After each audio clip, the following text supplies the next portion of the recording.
ইসরায়েলকে লক্ষ্য করে ক্ষেপণাস্ত্র হামলা চালিয়েছে ইরান।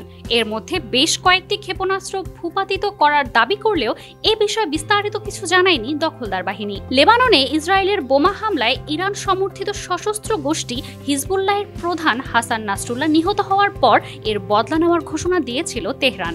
হাসান নাসরুল্লাহর নিহত হওয়ার পরের দিন মঙ্গলবার থেকে লেবাননে অভিযান শুরু করে ইসরায়েলের স্থলবাহিনী। 181টি ব্যালিস্টিক ক্ষেপণাস্ত্র ইসরায়েলকে লক্ষ্য করে ছড়ে ইরানের সামরিক বাহিনীর এলিট শাখা ইসলামিক রেভলিউশনারি গার্ড কর্পস।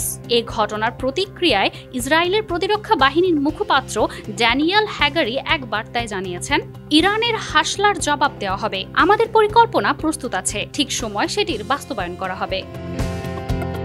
এদিকে আইআরজিসির এক কর্মকর্তা ইরানের ফার্স্ট নিউজ এজেন্সিকে এ প্রসঙ্গে বলেন, হিজবুল্লাহর বিরুদ্ধে অভিযানের প্রতিবাদে এই অপারেশন চালানো হয়েছে।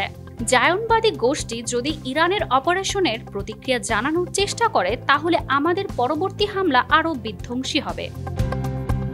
মধ্যপ্রাচ্যের দুই চিরশত্রু দেশ ইরান এবং ইসরায়েল দশকের পর দশক ধরে বৈরিতা চললেও চলতি 2024 সালের আগ পর্যন্ত কোনো দেশই পরস্পরকে লক্ষ্য করে হামলা চালায়নি। প্রথমবারের মতো ইসরায়েলকে লক্ষ্য করে 300 ক্ষেপণাস্ত্র হামলা চালায় ইরানের আইআরজিসি। ইরানের প্রেসিডেন্ট মাসুদ পেজেশকিয়ান হামলার পক্ষে যুক্তি দেখিয়ে বলেছেন, ইরানের নাগরিক ও স্বার্থ রক্ষার থেকে এটি একটি অবধারিত প্রতিক্রিয়া।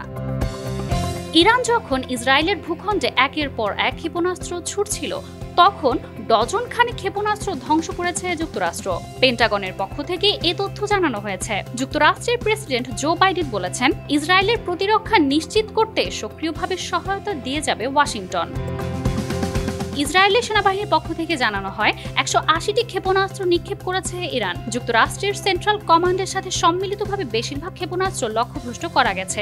কয়েকটি ইসরায়েলের ভূমিতে আঘাত এনেছে। Manjuma Afroz Nilima, news now 24।